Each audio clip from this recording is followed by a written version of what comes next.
بسم اللہ وسلام علی رسول اللہ۔ اچھا، ہمارے دارالفتہ میں یہ سوال آیا ہے کہ آج کل کچھ لوگ ہیں وہ اس طرح کا نعرہ لگا رہے ہیں کہ علی کا پہلا نمبر دمادم مست قلندر، علی دا پہلا نمبر۔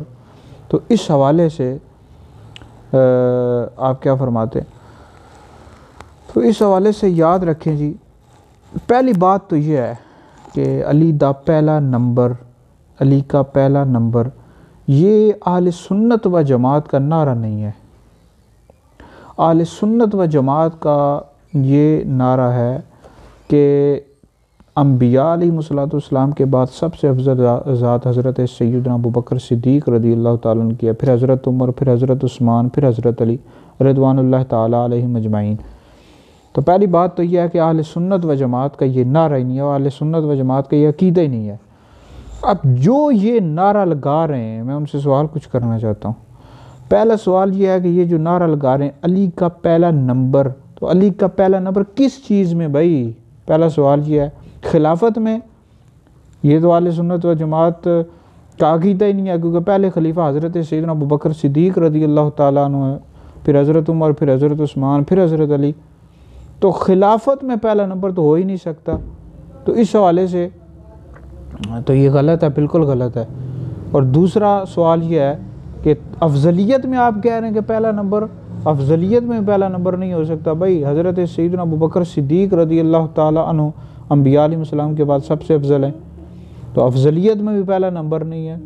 اب ایک اور سوال آپ لوگوں سے کر رہا ہوں جو اس طرح کے نعرے لگا رہے ہیں کہ کچھ لوگ کہہ رہے ہیں جی چلیں افضلیت میں پہلا نمبر نہیں ہے اور خلافت میں بھی نہیں ہے، تو ایمان میں یعنی مولا علی پاک رضی اللہ تعالیٰ عنہ سب سے پہلے ایمان لیا ہے۔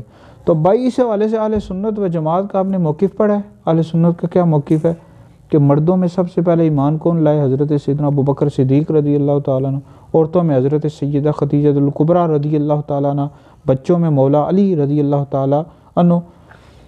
تو اس حوالے سے اہل سنت کا یہ موقف ہے، کیونکہ دلائل تو ہر طرف موجود ہیں، تو ادھر بھی ہیں کہ مولا علی پاک ایمان لائے۔ تو اہل سنت و جماعت اور امام اعظم ابو حنیفہ رحمۃ اللہ علیہ نے کیا لکھا ہے بھائی؟ تو لہٰذا یہ ہے کہ کچھ کہتے رہتے ہیں ایمان میں جی پہلا نمبر، ایمان میں تو پھر اس طرح ابوبکر صدیق کا بھی ہے، حضرت خدیجہ کا بھی ہے۔ تو بہرحال یہ اہل سنت و جماعت کا موقف ہرگز بھی نہیں ہے، اور یہ نعرہ نہیں ہے اہل سنت کا۔ آپ